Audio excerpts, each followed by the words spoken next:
So, April 5th update. If you would like a definition or description of the rain over the past week, watch the Forrest Gump conversation about all the different types of rain. That's what we've had. So, today's project is trying to narrow down exactly what we're going to do with the wheels and the tires and all this kind of stuff. So, overall, this is kind of what I want the Land Cruiser to look like. Just Land Cruiser giant tires. I don't want the tires above the hood, and I don't want it to look like it's on stilts. So generally that's the look. Then you got to get into the weeds about cardboard boats and all this kind of stuff. So my estimation is everybody's going to weigh 250 pounds. They don't, but it's a good estimation. I estimate there's going to be 4 people.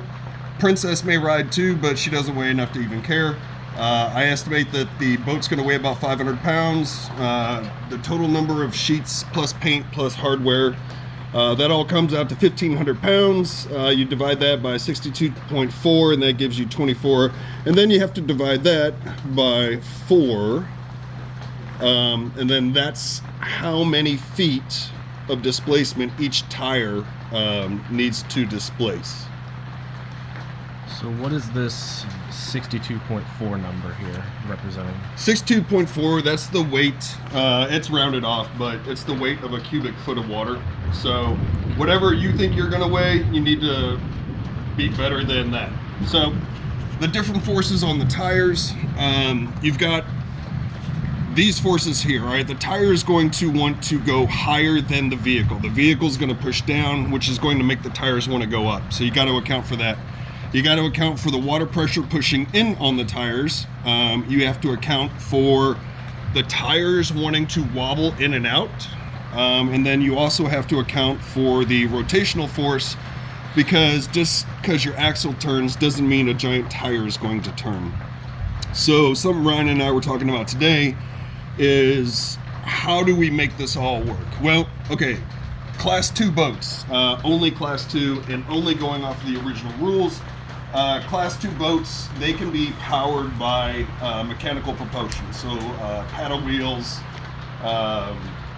Think of like the steamships, you know, with the big thing on the back, ones on the sides. They used to allow sails, but they don't anymore.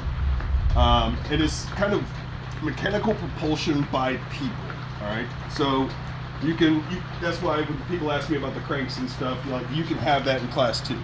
Class 1's a totally different subject. All right, so Class 2, we know the axle can be made out of something other than cardboard. How do we know that? Because way too many years of doing it. So the question is then, since this is all pushing the vehicle, could not the entire tire be made out of other than cardboard, since it's just like an enclosed paddle wheel?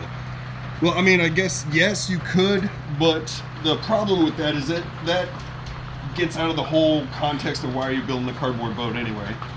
You could just buy these tires. I think they make them giant plastic ones for like beach tricycles.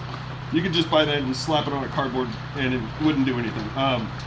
So the cardboard must be exposed to the water, but you can have metal on the inside. So somewhere between this point here, and actually we'll go down, this point here, and we'll say that's the water level, that point there.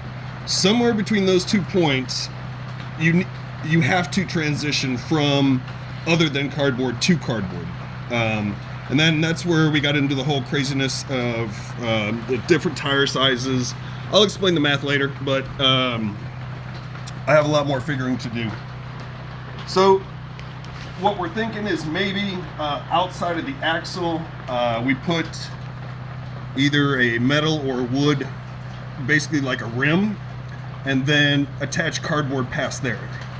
And if we did that in a way where, you know, the water never got to the actual non-cardboard thing, I think that is within the spirit of cardboard boat building, because only thing touching the water is cardboard.